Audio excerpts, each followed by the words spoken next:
What's going on, everybody? Welcome back to your favorite pond, the Coy Pond, episode 102. And as what you can tell, as you can see, this is not a normal Kevin episode. We are joined with my friend. He's your friend. It's Matt, our stand-in Dallas Cowboys fan. Matt, I appreciate you joining us this week as you got called up to the big leagues. Of course, it's been a little bit. It's been a little bit. Usually, by this point, we've had him on a couple times throughout the season. I think this is your first time. Now, yeah. Yeah, first time this season. So we'll get some takes here in a little bit. But nevertheless, as you guys all know, you can find us on YouTube, Spotify, Apple Podcast, Amazon Music, and of course, never forget to leave a question on SpeakPipe at speakpipe.com/thecoypond. I don't think we've gotten any of those still, but I'm still going to be preaching it because it's kind of fun if it happens. Jordan, I know you're listening. Also, don't forget you can find the merch, or you can get some merch on the merch store in the link below. Christmas is right around the corner, as Kevin always likes to say. It's never too early to shop for just a lovely piece of apparel with the Coy Pond merchandise on it. But without further ado, Week 8 of the NFL season. Matt, I'm not going to put you on the spot here. Obviously, we talked plenty. We had the Week 1 predictions that went kind of crazy on the YouTube channel, I guess you could say, and did pretty well. Compared to, let's say, from where Micah Parsons gets traded to the Packers, you have the rest of that offseason that wasn't much longer. What are your thoughts on how the Cowboys have been so far? Just genuine thoughts. Obviously, you're dealing with the number one offense. You're kind of dealing with one of the worst defenses, if not the worst defense, technically, by yards per game. How are you feeling? Starting week 1, we held the Eagles a lot better than I thought we would. Gave me hope for the season. And I honestly don't think we've been playing too bad. I think we're a wild card area at the moment, which is better than I thought we'd be.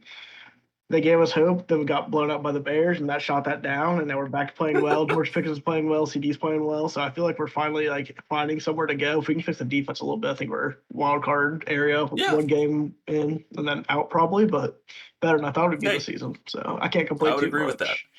No, I don't think you're wrong. CeeDee Lamb getting hurt there for a bit sucked, but George Pickens rose to the occasion. I think we even said on the podcast, Matt and I, or at least Kevin and I, we talked about, we think this is going to be a good thing for George Pickens. I can't remember if Kevin was in denial or not. I think he thought I was able to convince him that it's going to end up being a good thing, and we called it pretty much dead on. Yeah. George Pickens looks like he's living his best life in Dallas, and it makes complete sense why. I don't know if anybody really said otherwise, but that's a great thing to have. And Javonte Williams, I think, is the third leading fantasy points. Yeah. He's been pretty good for the Cowboys. Jake Ferguson's been having a great year, too. Dak, I think, he's been doing better. Top in yards, and Cowboys are second in total points. Yeah. Everyone predicted the Bengals would be, we are the Bengals. True. And obviously the Bengals ran into things the Bengals run with, and we'll get into that here in a little bit. But without further ado, not to keep this too long, Week 8 picks. We're starting off with my favorite team, though one of the worst offensive line teams in the game right now. Vikings at Chargers. Chargers favored by 3.5. Over under 44.5. Out of the gate, I'm saying Vikings plus 3.5 without a doubt. The Chargers defensively have given up 27 points plus in the last 3 weeks. That's something I didn't think I'd see under Jesse Minter. The defense is just can't stop anybody, and that's a problem. I mean, you gave up 27 points to the Dolphins, who it's the Dolphins at this point. That's its own problem. I think we all know that. O'Marion Hampton gets hurt. Vidal's looking good. I think is it Haskins? Is his name? Yeah, Haskins. Haskins looks good. Michigan guy with Jim Harbaugh. It makes sense. But Herbert cannot carry this team. I mean, they were in a moment where they were down 14 against the Colts, and they took 9 minutes on a drive in the fourth quarter. You cannot be having that. Herbert has no time to throw the ball because he's been pressured. I don't know if anybody else saw this. 135 times through 7 games. The second most to that is Cam Ward, and he's been pressured 105 times through 7 games, in second place. So I think the Chargers, this is just going to be one of those years where injury envelops them. I don't think this is a Herbert problem. I don't think this is really an anything problem other than Slater going down and Joe Alt going down, and then the rest of the O-line having health issues has just created a spot where no matter how much talent you have on the offense or defense, the defense has to go back out there. The offense has to keep scoring has to keep throwing quick passes and scoring fast. This is, I think, one of Herbert's best years out of the gate. I think he's the leading passer right now in the NFL. And it's just hilarious because he has no time to throw the damn thing. So I've said my piece. It is up against Carson Wentz for what it's worth. I don't think he's exactly an elite quarterback, but he's got Justin Jefferson and Jordan Addison, who's been getting targeted like crazy. Um, what's his name? Aaron Jones is out, but Jordan Mason, Jordan Mason. is Yep. that he's been playing pretty good. I just don't have a good feeling about the Chargers team anymore. I'm not quite sure why they're favored in this game, other than they're traveling across the country.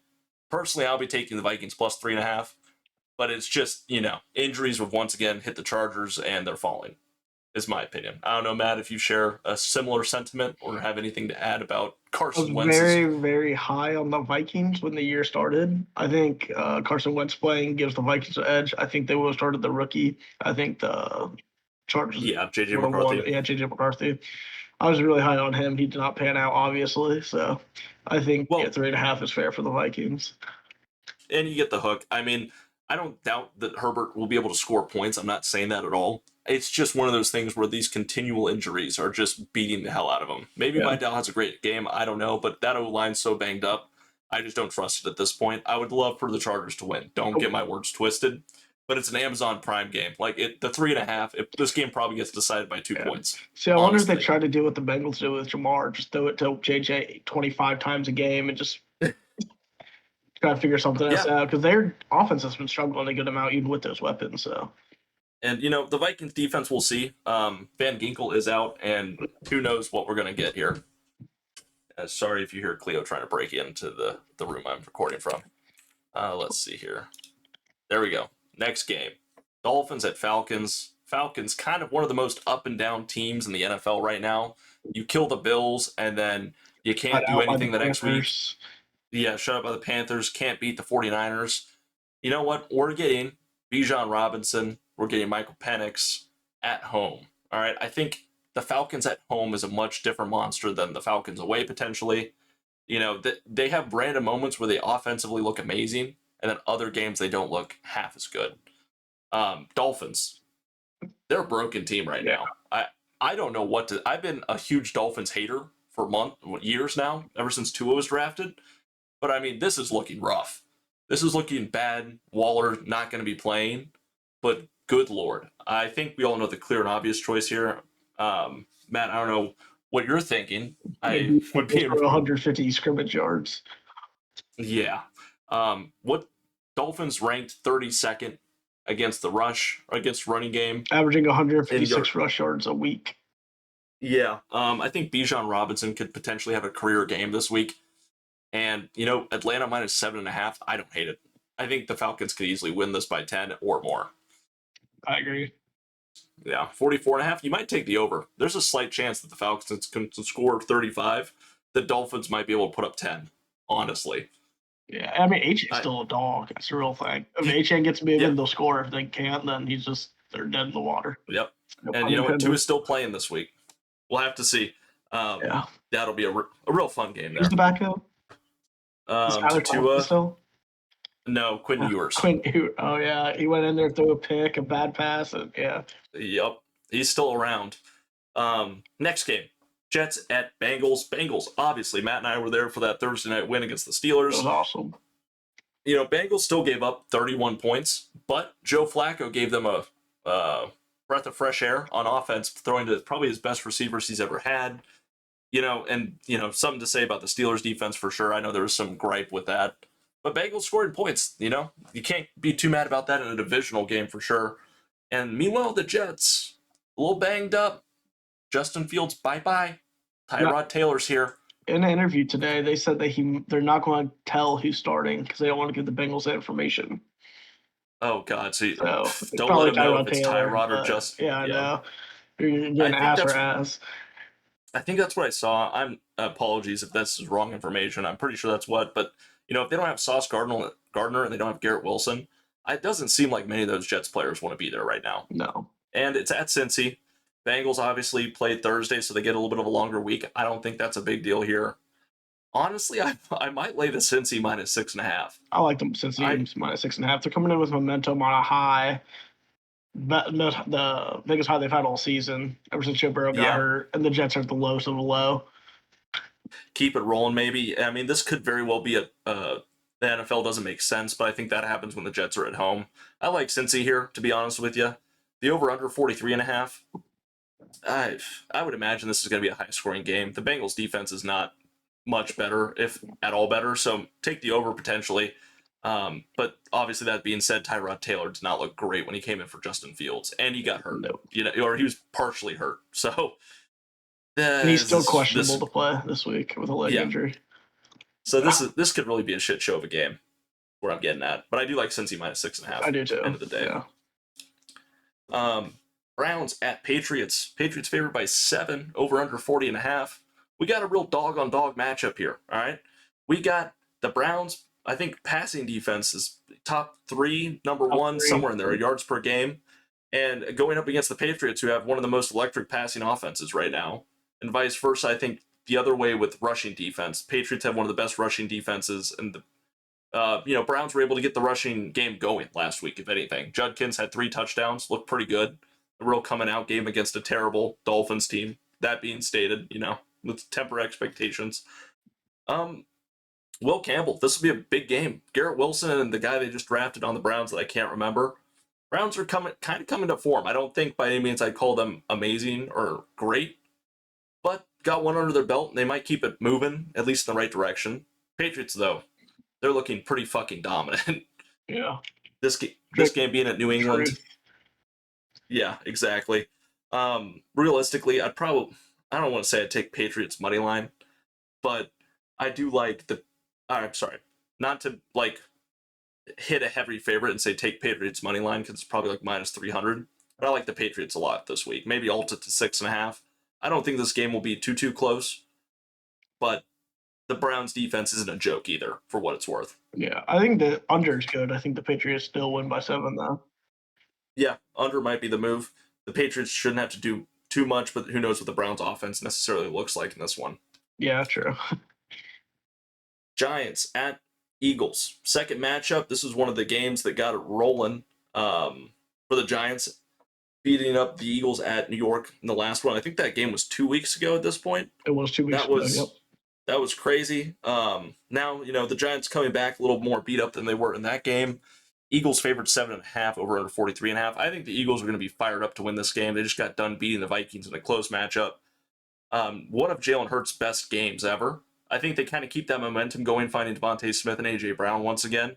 Maybe we start introducing Saquon this week. I'm still waiting for him to pop off for a great game. But regardless, that's going to be huge for him.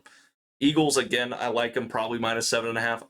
Might just, in a 1 o'clock game, I like them minus 7.5. Might just alt that to 6.5 so it's not a hook that kills you. Because I like the Giants plus 7.5. Oh, you like the Giants plus 7.5? Yeah. I think the Eagles win it, but I think it'll be closer. You don't think that Broncos defeat's going to be an absolute heartthrob killer for them? I don't think so. I don't think they were really expecting to go very well when they started 0-3 with Russ into there. So true, I think they're trying to go out there, have fun, show what they can do, so they're still going to be contenders in the future. But I don't think they're going to be able to. They know too that they're not going to make it very far this year. Okay. So I think fair enough. It's a big statement like, hey, we're a young team. We're going to be here for years. Yeah, for sure. Obviously, those players playing out of their mind right now. Hats off to them. They beat up the fuck out of the Chargers. Bills at Panthers. Bills favored by 7.5, over under 46.5. Josh Palmer, questionable. Not too huge, but it's a wide receiver. Bryce Young, day-to-day right now. Hear me out. And I don't know, Matt, if you share the same sentiment as I do. Panthers at home. They're pretty good. Undefeated. Undefeated, even, some would say. I think the Panthers with the hook here, plus 7.5, is a great bet. I'll keep that. I'd love to see that stay alive. Obviously, for the people in Buffalo, that would be probably the nail in the coffin, it would feel like to them, coming off the bye week, I'm pretty sure. But, Panthers, Dottle's looking great. They're getting Chuba back, and rolling. It was a slow burn last week. I think they used Dottle more. But Andy Dalton, even if he's the one that starts in this game, a veteran quarterback that has seen it all at this point. I don't think he's not going to be the reason you win a game, but most of the time he'll kind of play to his own, keeping it out of, I don't want to say it. We'll go for the deep balls. He'll just keep it safe. Yes. He'll play the safe game. That's what I was trying to say. Thank you. I don't know. What are you thinking on this game, Matt? I think even if Andy Dalton plays, they're going to be running the ball mostly, considering the Bills have a bomb 4, bomb 3 rush defense. And the way Yeah. Rico Dowdle has been playing, some Chuba Hubbard, he's coming off injury though. I think the run game's going to decide it mainly.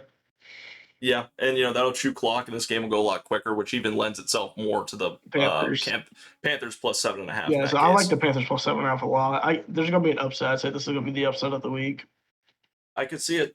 I don't think it's any secret that it could happen. We'll have to see if the Bills were able to do enough in the bye week. Sorry, I Yeah. don't know. I mean, the Bills will be fine long term. I'm not thinking the Bills all of a sudden are bad. It's just one of those things where once it starts rolling the wrong way, it sometimes just keeps on rolling. How long are But you a going to bye be in week could stop that that. slump? What do you say? I'm sorry. How long are you going to be in that slump? You'll get out of it, but how Yeah. long? And speaking of slumps, that's a great segue into the Bears at Ravens. Baltimore favored by 6.5. Lamar Jackson potentially coming back this week. At the time of the recording, it's still all questionable. There's no official word. Over under 49.5 against two questionable defenses. Bears looking better recently, but the Ravens, up until the bye, still struggling to stop anything. Derrick Henry, did the Ravens two fix anything in the bye week? Is kind of I would like to think they could, especially if Lamar Jackson's back. But the Bears kind of coming in this game with a couple under their belt, just beating up the Commanders. Not looking terrible. Played the Saints. Say what you want about it being the Saints, temper expectations, Killed the but Cowboys. killed the Cowboys. Someone shot the sheriff. Yeah. But regardless, the Ravens have to win this game. I mean, this is one of those where I think you're 1-5. I think at this point still, and the AFC North is running away a little bit. Bengals beating the Steelers is a step in the right direction towards it being manageable still, but it is only week 8. I might be overreacting, but the Ravens have to start winning some of these games before it gets worse for them. And I think it's very Um, doable if Lamar comes back. Derrick Henry, he had this fumbling yeah, spree for a little bit. He's got a couple weeks off from that to regain it. I believe yeah, last year the Bears started 4-2 as well, and they went on a 10-game losing streak. So the Bears have been here before. yep. Yeah, I like Bears have I seen like the these. Ravens 7. Yeah, I like the Ravens minus 6.5 as well. I I just think it's at Baltimore. This team's going to be hungry to get a big, not a big win, but this could be the turning point win for them this season, If they lose and this we'll just have to season, it's see. going to be on. It's already on Then thin I, ice. Yeah, but yeah, if they lose it, it's going to be crumbling. So yeah, this is yeah, make or break for them. what a crazy year. I mean, just Ravens standpoint alone, from what was a thought to be a potentially defensive dominant, offensive scoring to just 1-5. It's also It's crazy to see a 1-5 team be favored by 7 against a 4-2 team. that I think it's also the is a first time part I've of ever it. seen that. That scares me, but also, yeah, I don't know. Ravens need to get some stops. If the Ravens get some turnovers and stop Caleb Williams, I will feel way better, but, you know, we'll have to see. The crippled 49ers go to Houston to beat up CJ Stroud and whatever he's got back to throw to, other than Schultz. Houston favored by 1.5, over under 41.5. That Houston O line is still pretty bad. They have limited wide receivers. Obviously, Kirk and Collins questionable. Mixon obviously not available right now. What Other was his Woody name? It's like Marks. Woody Marks looked interesting. The last parts of that Seattle Houston Texans game, Stroud was trying to make something happen. I think they ended up getting a chump change touchdown at the end. I turned off the game by then. But the few drives leading up to that, it was just rough to watch, honestly. Seattle was having their way. Robert Salah had pumped up the boys for the Falcons, and they played pretty good against them. Won the game, obviously. I remember, yeah, they beat the Falcons. I just have to think that Robert Salah can do something against a Houston team that just offensively looks bad right now. Texans defense still really good. Don't get it twisted. But I think Mac Jones right now is going to have more to do on the offense than CJ Stroud will have the opportunity to do on the Texans. This might be one of the worst 1 o'clock games we've seen in a while. Given Houston always plays better when they're home, no doubt about it. Stroud's a bit of a home game merchant. But I like the 49ers here a little bit more. Mac Jones is going to probably end up getting a good spot on a team next year that really needs a quarterback. Yeah. And they still have Christian McCaffrey. Kittle's back. Kittle after Can't his remember about. stinker. He's going to need to do Yeah, something national tight end. yep, tight end week, boys. Don't forget it. Bet accordingly. But I really like San Francisco here. Probably just take the money line, honestly. I agree. I don't know. Yeah. Yeah, I it's don't think I think Houston's basically dead in the water. yeah. They've only beat up the Ravens that were crippled and the Titans that are the Titans. Exactly. Not much going on there right now. Sunday 4 o'clock. We Another got potential upset. another potential upset. We got Cripple Fest. Buccaneers obviously without a lot of offense. Saints I think also have a lot of injuries or just enough. Tampa Bay more, but Saints have been doing pretty well at home. They've kept it within 7 points in every game they played at home. This is a divisional game. Buccaneers looked a little rough against the Lions without some of those players, and Mike Evans getting massacred, if you will, or he broke his collarbone. I think it was. Yeah. Correct me if I'm wrong, Matt. No, he did. So Buccaneers will keep it close if not win it, but I really like the Saints probably +7 here and just keep the trend alive. I don't think Rattler's by any chance, the man, I think but he's been the playing pretty Saints are a well little this less. year, though, as well. He's Like been his doing better. record doesn't show. There've been a lot of close Yeah. battles, and That I Saints don't know. defense not the worst either. If the offense can just stay in it a little bit more, get Taysom Hill some more trick plays maybe. If Chris Olave plays this week, I like the Saints. I like the Saints +7. If Yeah. anything, I don't know. But as you said, like Ibuko's probably out, Evans out, Godwin's probably out. Is Sterling there's injured? I always think potentially. I know Baker Mayfield yeah. didn't practice. He's playing, but he's not practicing because he's injured too. Like, Hey, you know what? My bet this game might just be take Kate Otten and get a touchdown. or two. Honestly, or two. But Not also sure if I did it that. it it could also be one of those instances where the Saints know they only have to cover one guy this week. Yeah, true. But we Rashad still White got and like Kate what Otten, Sterling Shepard. Yeah, Bucky Irvin's out too. maybe. I forgot. Yeah. So Yeah. crippled Buccaneers team. Who knows? I mean, the Buccaneers still have a great defense. I don't even know who's injured on that They off the have top of my head. really good players, 3 or 4 really good defensive players as well out. Yeah. Obvious. Damn. All right. Yeah. Saints +7 is going to be my pick. I agree. Hell yeah. All right. The boys. Cowboys at Broncos. Broncos favored by 3.5, Mile High. Over under 50.5. Broncos just come off that scoring 33 points in the fourth quarter. Looking put together. A couple takeaways from Jackson Dart. Cowboys, obviously, top offense, top or worst defense. Yeah.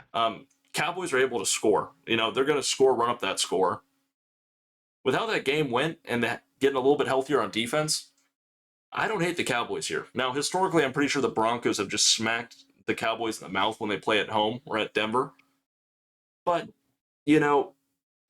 that took a lot probably for the Broncos to come back. And maybe they keep it rolling, but they still went 3 quarters without showing any sort of points.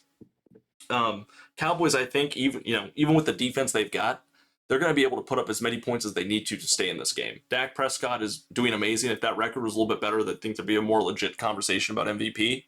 And there still is, I think, without a doubt. But CeeDee Lamb's back. George Pickens playing a crazy game. Javonte Williams working, as we said earlier in the podcast. I like the Cowboys here as underdogs. It's a team that can put up points. All they need is a couple lucky stops. Oh yeah, I mean I agree. I'm a little biased, obviously, so I take the money line for sure. But I mean, as you said, they have enough weapons to go into a shootout with anyone and come out on top. It really Yeah, depends. and Bo Nix has looked really bad this year at certain times. Like when I think they played the Jets overseas, they won like what 13-11 or something like that. Like they looked yeah, absolutely horrible.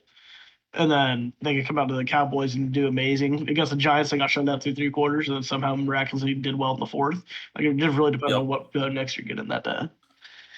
completely agree. And on to I think another 4 o'clock game. Titans at Colts. Divisional game. Colts -14.5. Colts -14.5 sounds good to me. Yeah, they're Titans, averaging what about not, 30? they're averaging like 30 points, 33 points a game when they play at home. I don't think the Titans can score enough to keep that game close. I agree. Even if they scored 14, Colts would cover in that situation. They just let Tyler Lockett go too. Yep. Their main wide receiver 2. I didn't even know he was on the team for a while there. I'm pretty sure he'd be 2 behind Calvin Ridley. I don't know what's up with the Titans. Obviously, they fired Brian Callahan as their coach. I don't see the Titans winning this. If anything, this would be the NFL doesn't make sense game of the week. Yeah. But I'm pretty confident the Colts will at least win this game. I don't think there's much to talk about here, sadly. On to a little primetime action. Green Bay taking on the Steelers. Green Bay favored by 3 at the time of the recording. Over under 45.5. Aaron Rodgers faces his previous team, obviously. His his team for the most, or not previous. Oh my God, his main team, the Packers. I said he played on the Jets last year. I kind of forgot that happened, but yeah, Steelers looking a little bit healthier on defense. Obviously, just got done being just not destroyed, but Bengals put up 33 on them, and now they're at home facing the Packers, who at home look a lot better than they do away. Aaron Rodgers, I think, might have a reason to put a little bit more gumption into this game. I'm feeling like this could be a revenge game for Aaron Rodgers. The Packers, they're the other team that I don't know what we're getting every week. All I can tie it to is home versus away. And being in Pittsburgh on a primetime game, I feel like the Steelers will be out for that game, and it'll be loud. Very, very loud. Yes. I like the Steelers plus 3.5 here, if I'm being honest. I think they'll be able to do more than enough. Obviously, they put up 31 points last week against the Bengals. Packers could do the same if they were home, I think. I think since this is in Pittsburgh, that's going to be a main difference in this game. And why am I blanking on who the Packers played this previous week? Cardinals. They look bad against Cardinals. They didn't look great against the Cardinals either. I mean, they won, but for most of that game, it did not look great. And that was inside. So I'll take a Sunday night outing at Acrisure Stadium, if you will. Yeah, I like, as you said, Steelers plus 3. I think this is in Green Bay. I think Green Bay would probably be like -7. But I'll go Steelers. I kind of like the under. I don't think much is going to happen on this one. Yeah, I could see this being an under game for sure. That Steelers just need that defense working right. Obviously, Jalen Ramsey didn't really show up against the Bengals. TJ Watt, I'm hoping Aaron Rodgers can convince someone to have a better game with this being prime time. But it should be hopefully fun to watch. If it's under, hopefully it's not too far under. But we're running into this more and more. But Aaron Rodgers revenge game is pretty special. I believe there's a stat out there that says Aaron Rodgers is one of the fastest quarterbacks to get rid of the ball, and he also has one of the air yards per pass. Like he's one of the lowest as well. Highest. Oh, lowest. Like he's getting it out quick. So yeah, that kind of the whole thing about the Green Bay Packers like to rush hard. So if he's already doing that quick, they're going to have to change their defense or cover those quick little dropouts. So yeah, it'll be interesting to see how Micah Parsons impacts this game for sure. Yeah, because he's been in and out of plays. It's felt like he came in against the Cardinals and had, I think, 2 big sacks or something along those lines in that game. 3 sacks last game and should have had a 4th, but he got called for a drop. Yeah, gotcha. So it'll be interesting. A lot of moving parts in this game. Pretty exciting. All right. Commanders at Chiefs. Chiefs are again favored by 11.5. I mean, I would probably take the Kansas City minus 11.5 in this primetime game out of the gate over under 46.5. As of Sporting News reporting, and given I'm still not sure if this is true or not, Jane Daniels is out. I'm wondering if that was an early report and he's still questionable, would be more likely what I'm assuming is happening. But if he's out, it's Marcus Mariota. He was playing against the Chiefs. At Arrowhead, too. But, then you have to figure out, is Terry McLaurin and Deebo Samuel going to play? And, all of a sudden that whole offense is in question. Just for assuming if they're both out, or if all 3 of these guys are out, I'll take Kansas City. They look crazy good again with Rashee Rice back, given they beat the shit out of the Raiders, but it is the Raiders. I don't think there's much exciting happening in Las Vegas for once. But even with that being said, that defense for the Chiefs is going to slowly get better and better with Spagnuolo. He's a genius when it comes to defensive schemes, and Andy Reid will have the boys humming on offense. It's a primetime game. It's where Patrick Mahomes and Travis Kelce do it best. Kareem Hunt, he's got that punch, and Pacheco is just hanging in there. I feel pretty confident in saying Kansas City wins, and then slightly less confident that they cover the 11.5 personally, assuming all 3 of these guys are out. If Jaden Daniels does play, and Terry McLaurin comes back and Deebo Samuel's back, we might just get a high-scoring game, in which case I'd probably lean more towards the Commanders. Obviously, that's no rocket scientist saying anything, but Jaden Daniels got that X factor, and so do they. Yeah, I don't know. I think I still lean on the Chiefs, even if Jay Daniel does play. Because, for example, last week against the Cowboys, they still were down 8-21 pretty early with Jay Daniel still playing until he got hurt. And if he's out, plus their 2 main weapons are also questionable, potentially out, the Chiefs 11.5. I feel like it's pretty solid. If they play, I'd probably take the Commanders plus 11.5. But even though I still think the Chiefs, never bet Commanders money line here. Yeah, no. I meant plus 11.5 in case I said something You wrong. said lean towards Commanders. I'm like, I would never take the Commanders. No, sorry, I meant plus 11.5. Okay, But for what it's worth, if Jaden Daniels were to play, and if all three of these guys played, there'd still probably be some lingering pain of some sort. They're exactly. not Yeah, 100%. And Chris Jones, who knows? I don't exactly know the stats on the Commanders' O line, but with Jaden Daniels, how much he likes to run, I would imagine there'd be less of that post injury, at least the first week back. yeah. So I kind of like Kansas City here. At Arrowhead's a dangerous game to play too. I mean, it wasn't that long ago we were debating between the Ravens and Chiefs at Arrowhead, and I think week 2 or 3. Yeah. So I definitely would just assume Patrick Mahomes is going to do what he does best. The NFL is wide open this season, which means it's going to be Patrick Mahomes who goes along to win the Super Bowl or at least get to the fucking AFC Championship. Yep. But just my opinion, and I believe that's the last one. I think after this is just the rest of the team logos that I pushed off to the side. Matt, top underdogs, you would say Saints, and you would say Panthers? I think Panthers is the biggest underdog that could pull it off this week. I would agree with you there. And as for that, I don't think I have anything else. Matt, What you have about anything the else to over close out under on? prime time? Your pick 'em. Oh, for the Thursday game? Yeah. Oh, Chargers, Vikings. What was that over under? I don't think. Can I go back? Oh, I can. Hell yeah. 44.5. I like the over. I am going to agree with you. If I had to go one way, we won last week again. It was a clear over in the Steelers Bengals, that's for sure. Coy Pond pick of the week, if you made it through the video, we're going to go over 44.5. I think we could easily see the Chargers scoring 20 and the Vikings scoring 27, if anything, or 28 maybe. Who knows? But I think that does it. Anything else before we head out, Matt? That should be all. Hell yeah. Everyone have a great week, and we will see you all next week on the Coy Pond. Peace.